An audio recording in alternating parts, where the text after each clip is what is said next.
Welcome to Forward Facing. I'm Andee Hastings. I'm Mali Shadmehry, We are the founding partners of Hastings Shadmehry Family Law, an Atlanta-based law firm with a deep commitment to our clients, our community, and our team, whom we call the Wolf Pack. We are lawyers, We are also business owners, partners, bosses, and best friends. Every day we work towards self-growth and mutual development. Our 4 decades of combined experience gives us a distinct perspective on work, business, and how to navigate some of life's toughest situations. We want to pass on what we have learned, introduce you to like-minded guests, and share our philosophies on staying positive and moving forward. Forward Facing is your inspiration to evolve.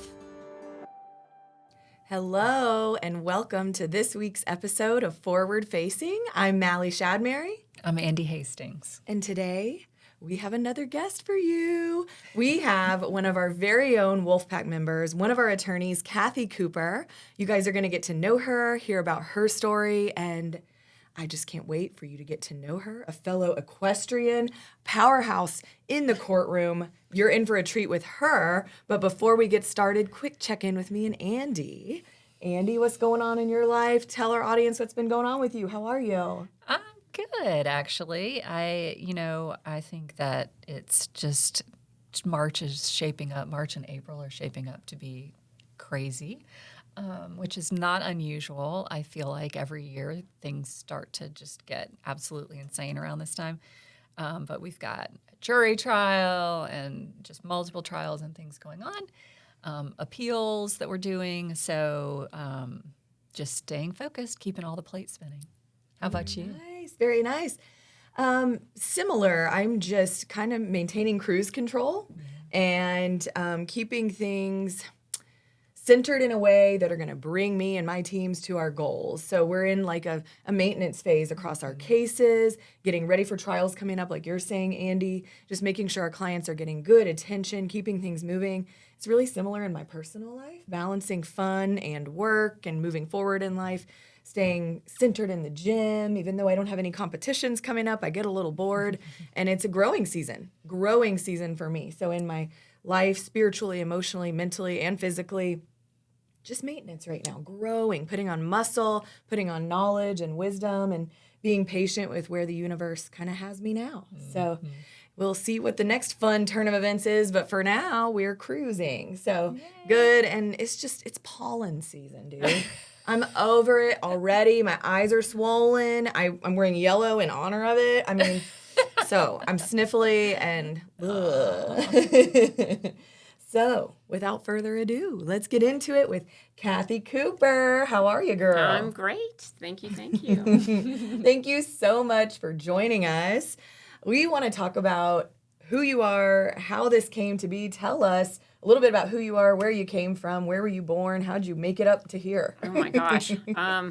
Start at the beginning. The beginning.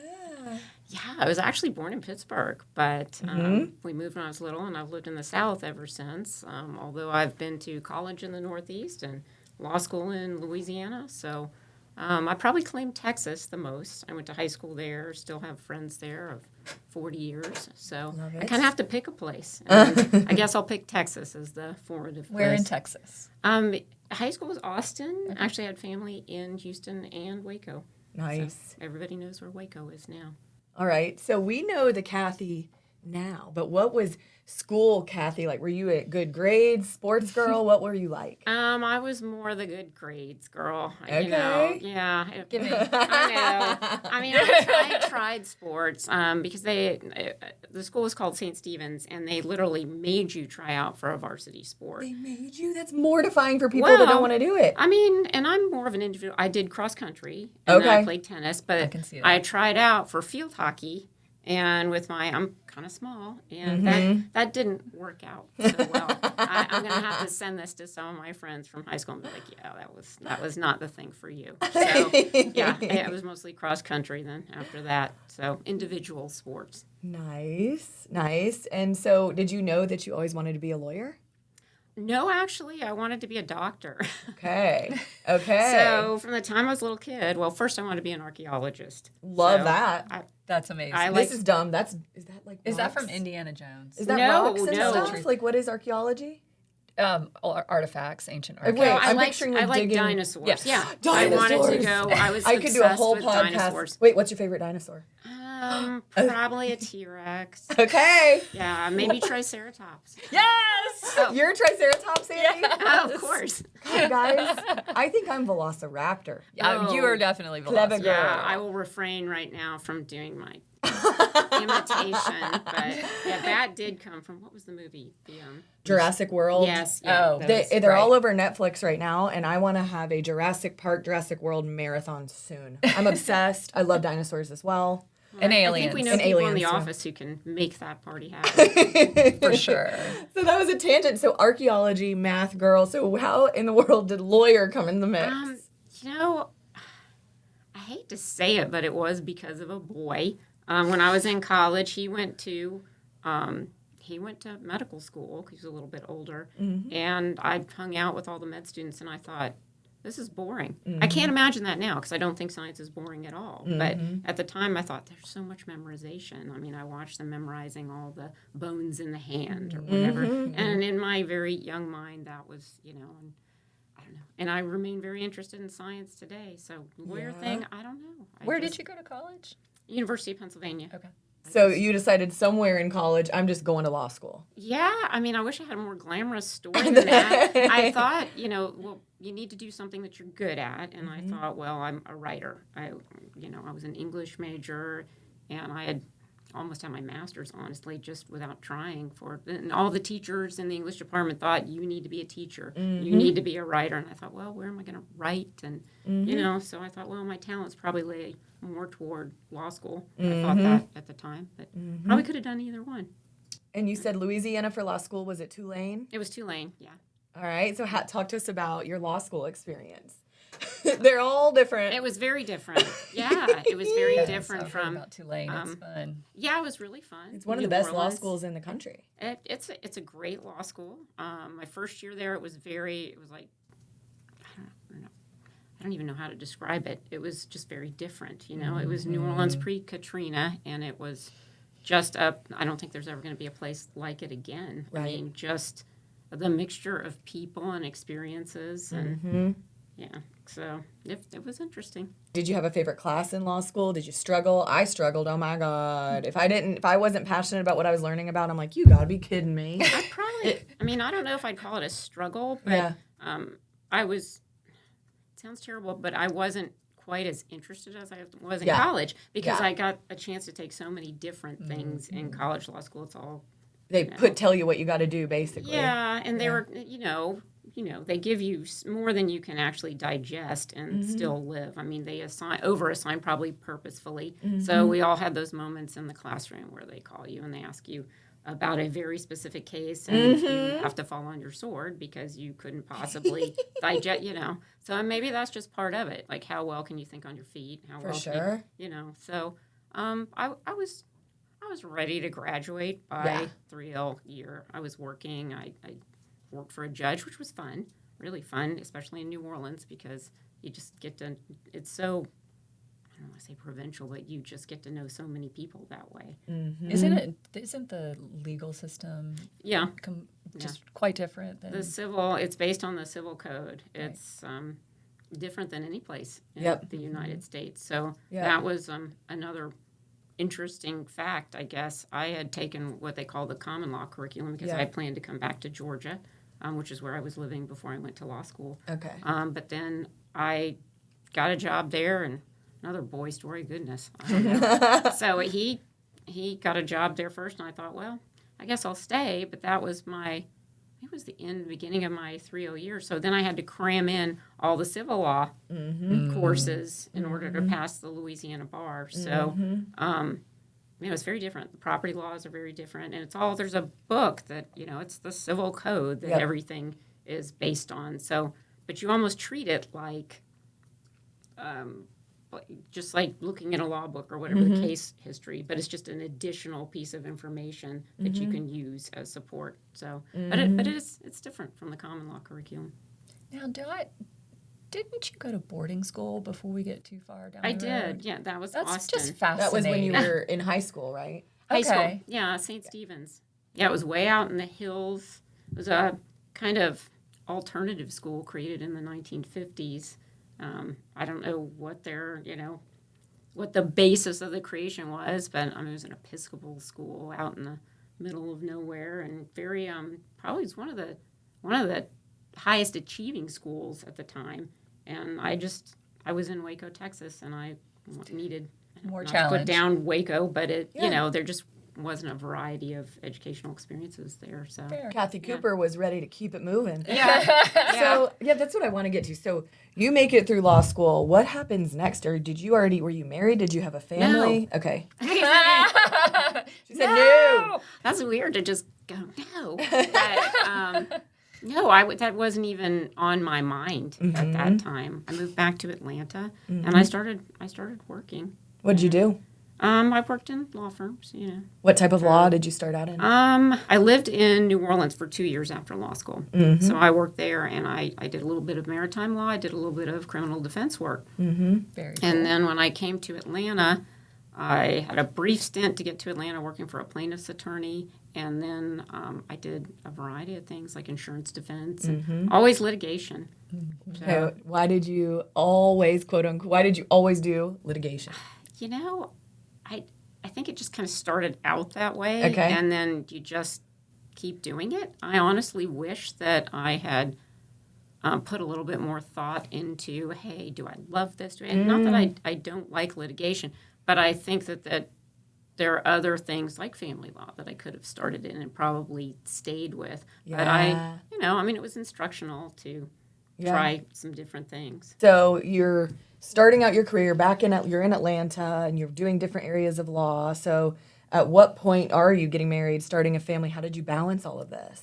The first time. So, I've been married twice. So, And we love Brad, Cathy's husband. Yeah. He is an honorary Wolfpack member, but we'll get to him in a minute. Yes. But pre-Brad, Pre-Brad, I had a 10-year stint. So I think at the time, I was older. I think I was almost 30 years old. Oh, wow. So, that's older for not being married. First time 29. I had my son at 33. Love it. Yeah. Okay, so you're practicing all through that time, and part of that time I was a stay-at-home mom, and I decided that I wanted to become a freelance writer. Oh, so nice. I wrote for the Business Chronicle and for different magazines and things, which was great. It did not pay well at all, but it was fun too. I interviewed Governor Carl Sanders and all kinds of different people. I wrote a story I really liked about Leo Frank, which was really interesting research. So so there were some stints along the way, and then I went back to practicing when I forget Connor was probably maybe 6 years old, something like that. So when he was a baby, I was looking for things to do and still be able to, manage a small child. So okay. So talk to us about this. How do we bridge the gap between you're doing other types of law and then somehow you make it over to family law? How did that journey occur? it was just sort of thinking again, what do I like doing at this point in my life? I have the freedom. I want to be open-minded about what I think I'm good at and what I'd like to do. And at the same time, people started asking me to do their divorces and things. I'm like, I'm not a divorce lawyer. And people are very, very honored that people would say, but I want you to do it anyway, which I didn't do at the time, obviously. But they said, I want you to do it because I trust you. So I started thinking about, what do I want to do? What do I, and so it all sort of coalesced, and I started learning about it and kind of mixed I like something that feels more tangible than just pushing paper or corporate types of litigation, more people contact, more feeling like you've helped somebody get to another phase of their life. So I was just kind of off to the races after that. And you've got a fairly extensive background in corporate litigation and I dealing do. with Yeah. business issues and that sort of thing. How do you find that has lent itself to the transition into family law and the type of cases that we handle? It definitely helps. I had a background in corporate litigation and also a lot of contract work, like multinational contracts and things from the beauty space, actually from the beauty industry. So it helps you understand obviously the business piece of it, and even when it comes down to the home, everything else, like some of the clients need to have their, let's say their spouse, need to have the business explained to them, like this is why you need to worry about this. No, you're not inheriting the business per se. We need to get some of the information. So that has helped, and just having a variety of experiences at this point. Well, and when we resolve cases, I mean, I think most people know that it's usually by agreement, which is totally contract driven. And it would seem to me, and my observation of you is just that because the devil is always in the details, having that background of tearing apart contracts for every possible risk to the client is invaluable. Something that you obtained in your stint in business litigation that some people don't get the opportunity to have. They just learn it as they go in family law. Yeah, and it is good too. I mean, at this point in my life too, you do have the wisdom of just life experience and different law experience and different business experience that definitely helps you understand what people are going through, and it also helps you. And I don't think of it as negative to envision all the risks. I mean, I've heard people say that before, like, how can you sit there and think about what could go wrong? Well, because you want to make it so things go right. Exactly. So at this point in my career, in my life, I feel like I've seen enough that I can say, you know what, I think there's something you may not have thought of here, and this is why we need to put this. This is not just boilerplate. This is custom to your situation, and many times people have said, I never thought about that, or explaining why this prenup is 40 pages long versus the 4 that I saw. We have to have this in there because you could face this situation. You don't think you're facing it now, but this is why we're doing this. So absolutely. So I have a sort of a role play question with you. Okay. So if I'm a client that's come to Hastings Shadmehry, I'm sitting at you across the table for my consultation for the first time, and I'm like, Cathy, I've been married 20 years. I'm a stay-at-home mom. My husband has a business. I have no idea how much it's worth. I have no idea what our income really is. I know my name gets signed to the tax returns, but what's in those tax returns, I couldn't tell you. All I know is my husband says if I divorce him, he's keeping the business, and I'm not going to get to see the papers, the books in this business. What are we going to do, Cathy? I have kids. How are we going to tackle this divorce, especially considering that I have blind spots as to all these business interests? How would you comfort that client? What would be the first kind of line of attack? It's funny you're saying that, and I'm already feeling kind of. Because that's such a common scenario that we see. I would let them know that, you're doing the right thing. It's normal to be worried and fearful, and I'm going to help you get through it, and I will make sure that you understand everything, every step of the way, why we're doing it. There's a way to be professional but comforting at the same time, and I think most of the time I let them know that I've been there before myself, and you will get through it. What is the song? When you're going through hell, keep on going. I let them know there is a light. You can't see it now, but there is a light at the end of the tunnel, and I'm going to help you get there. And what about practically speaking, if you're talking to somebody who's like, I have no idea what's going on in this business, how do you comfort them at the beginning stages that we will figure that out? What's the process? I would explain the process of here's from the very beginning, because a lot of times as lawyers we think people know more than they do. Right. And just demystifying the process helps. Like this is what we'll file based on what I see right now. We're going to go through the discovery process. We will get that information. Yes, we have a right to get that. Oh, he won't give it. Yes. Well, he's going to have to, and we'll make sure that we do this properly, and we will get all the information. And once we have all that information, then we can move to the step of analyzing what works best for you. So it's just, and letting them ask a ton of questions, and I think it is demystifying the process. What is your philosophy on, after you've had the consultation with a client, maintaining trust with them and the right type of communication throughout their case. What does that feel like if I'm your client in Cathy's world? If anything, I overly communicate. I mean, that's kind of been my philosophy. You are an incredible communicator. Yes. And I mean, so you're an example of somebody who tells the client what to expect before it's happening. right. And it's consistent, and you're never like hot 1 minute, cold 1 minute. You're not leaving them wondering, and it seems like that's intentional. Well, I mean, I have a bit of a sales background too, and customer service and a customer experience is a huge thing to me. And I don't see the difference in a law firm or anyplace else. And unfortunately, a lot of law firms are just, I don't know if it's stodgy or just, but this is a service. Right. And I need to communicate with them constantly about, if anything, I've actually never had anyone say, I'm getting too much communication. And that's how people lose clients too. It is. If you don't follow, I mean, I don't think they mind the, nothing, even if nothing is going on. Right. Hey, I'm just checking in. They crave it because they fill the void. If there's no information, they get scared and anxious. They don't want to tell me what's going on, or something must be happening that they don't want to, or maybe even worse, they're too busy. I'm just a number, or I don't want anyone to ever. Most important. I hate if people ever. We've had people come to us that have been with other lawyers who have said that. I know I wasn't their biggest client, or maybe not their most important, but it's important to me. And I mean, I know we all agree.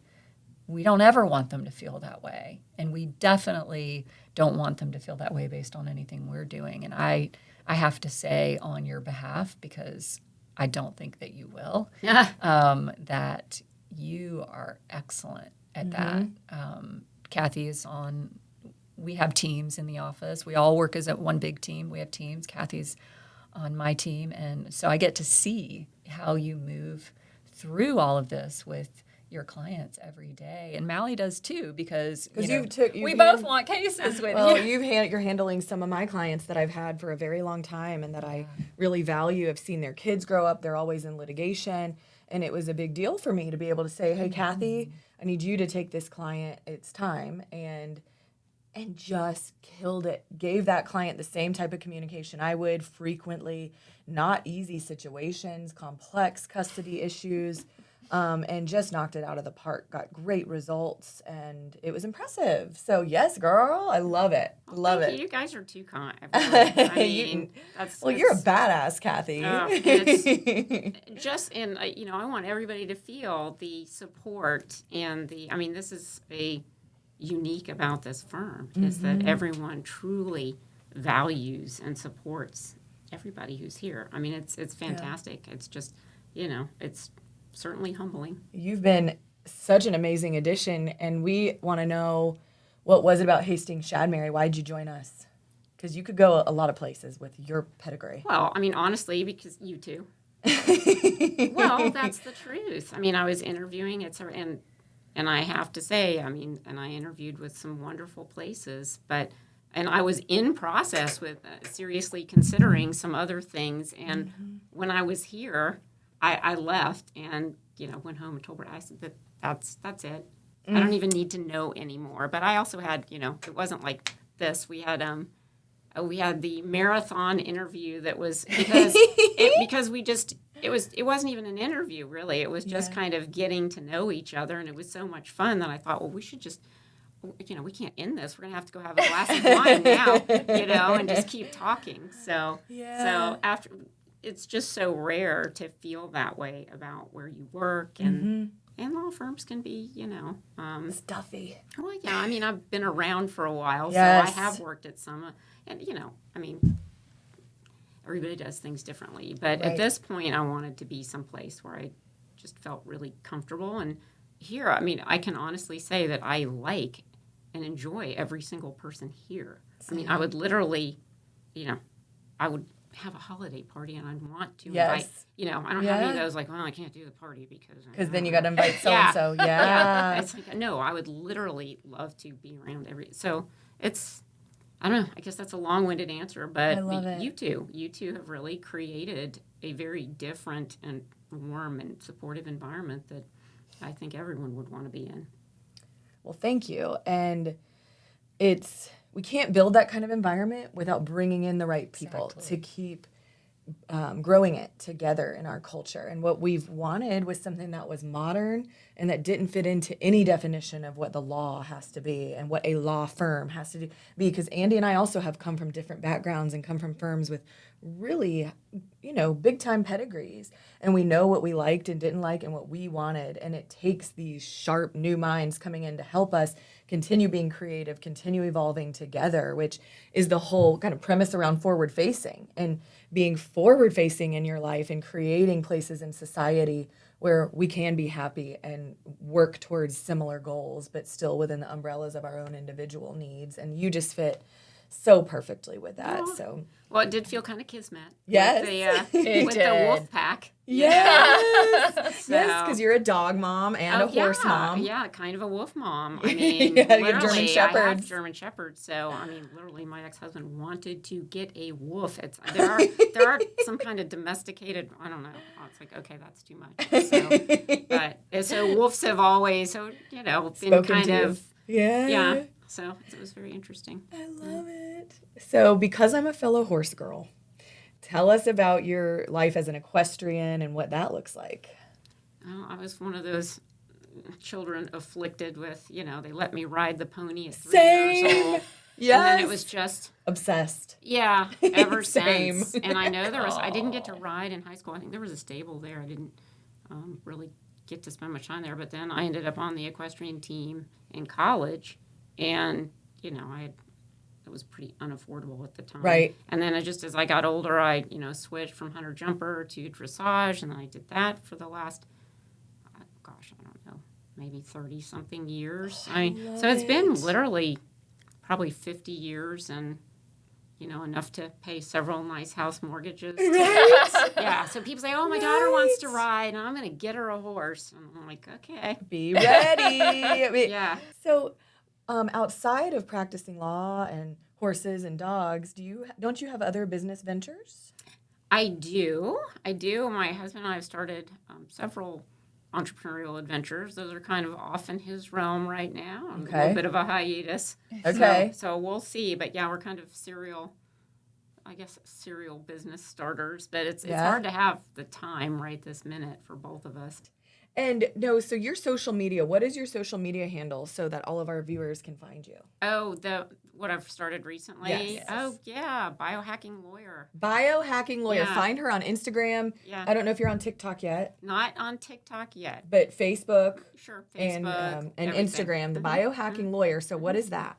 Well, I think that's kind of circling back to medical school law. I mean, I've maintained an interest in science, and I'm more of a not naturopath kind of person, but I've just become fascinated by integrative medicine because I had my own things. I suffered from horrible, debilitating migraines for years and years and years, and I eventually had my DNA looked at, which now it's much more mainstream in the past couple of years, but I mean, it changed my life to figure out that I had gene breaks, and so ever since then, I've been very interested in how can we solve.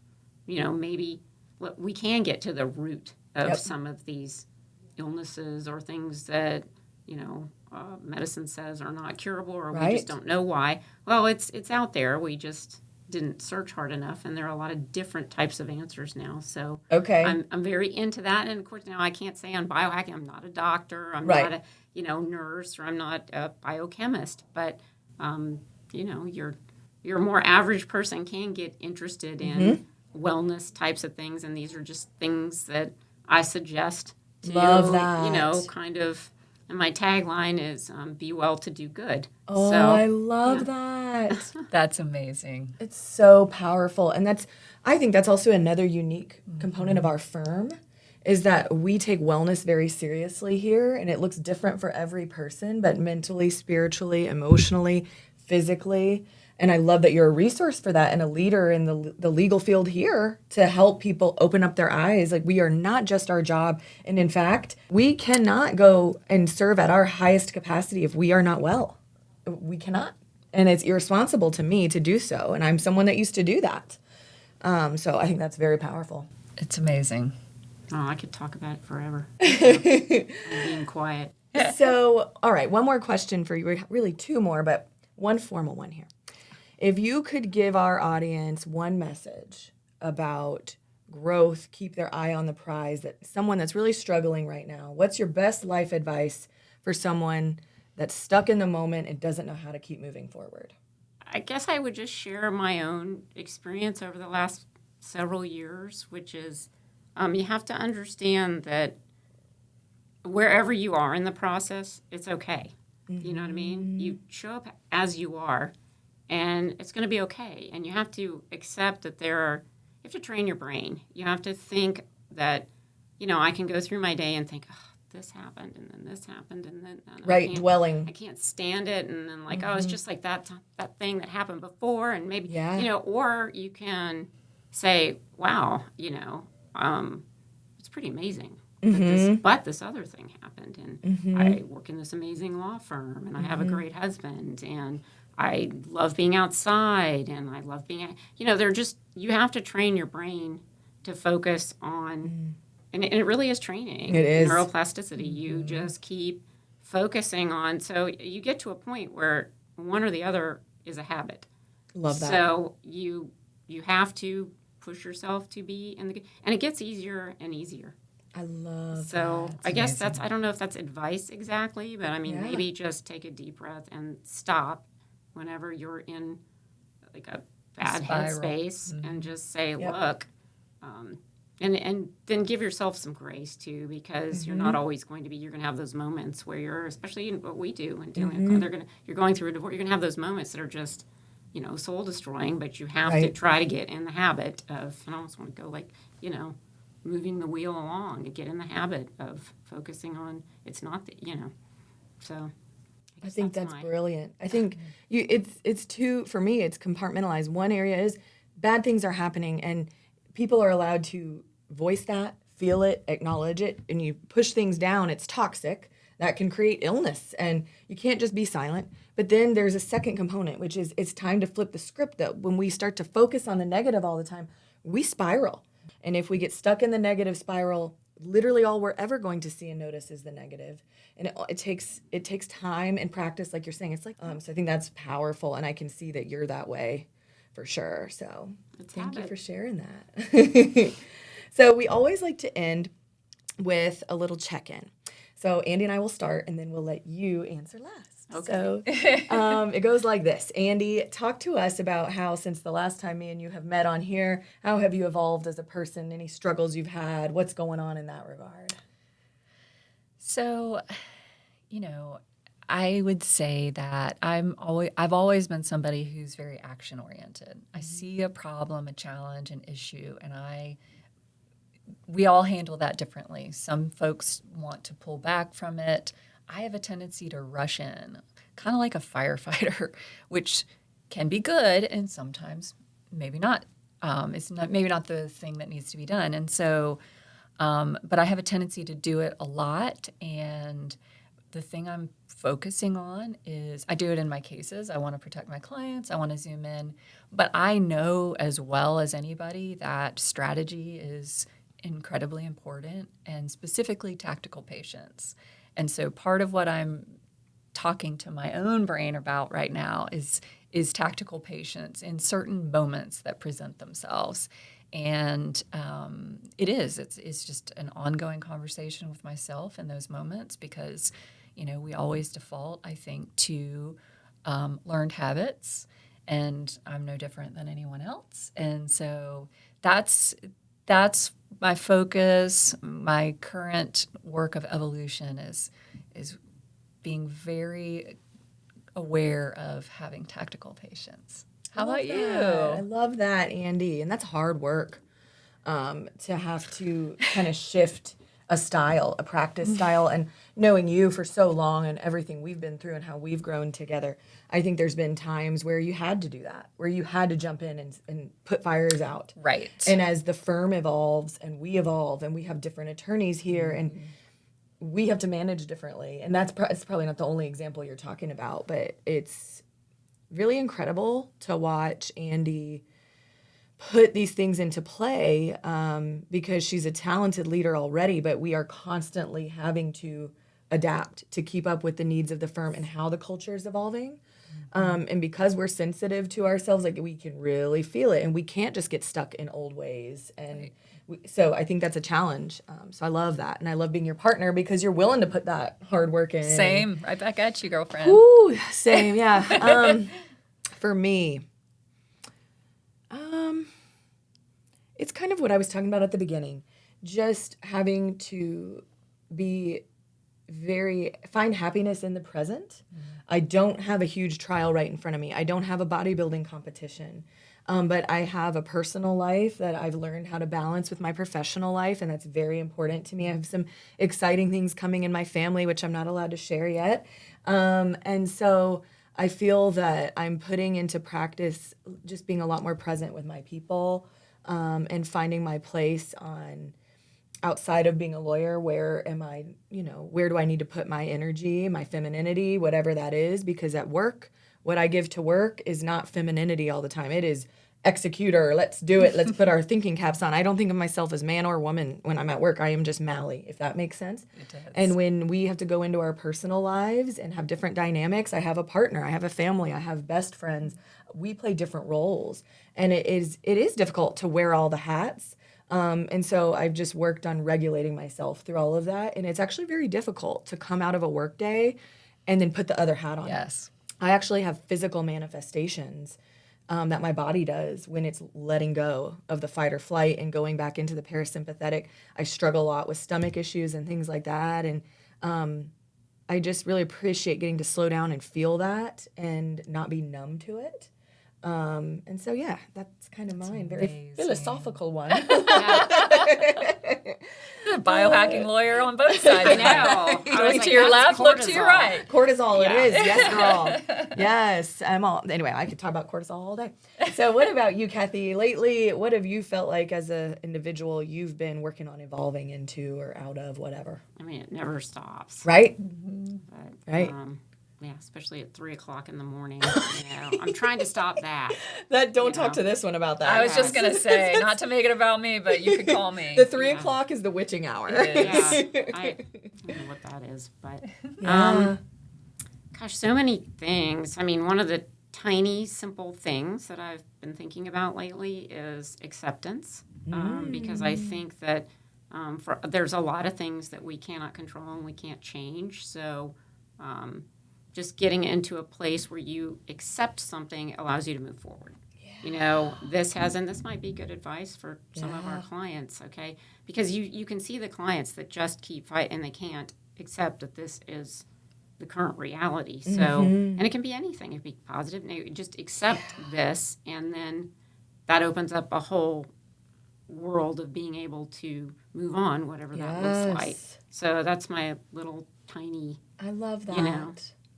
It's powerful. Tiny but mighty. Yeah. Just like well, you. it's the little things, It really is. I mean, that's trite, but it's true. It's true. Well, Cathy, thank you so much for sharing your wisdom, a little bit of your story with us. Guys, please find Cathy on Facebook, Instagram. You can find her at Cathy Cooper, but also the biohacking lawyer. Definitely come and follow us, subscribe to us at Forward Facing. You can find us everywhere at Forward Facing. Andee and I are so happy to have you, and we'll see you next time. See you next time. If you enjoyed this podcast, please subscribe, and share. We would love to hear your thoughts. Leave us a comment or email us at podcast@hsfamilylaw.com.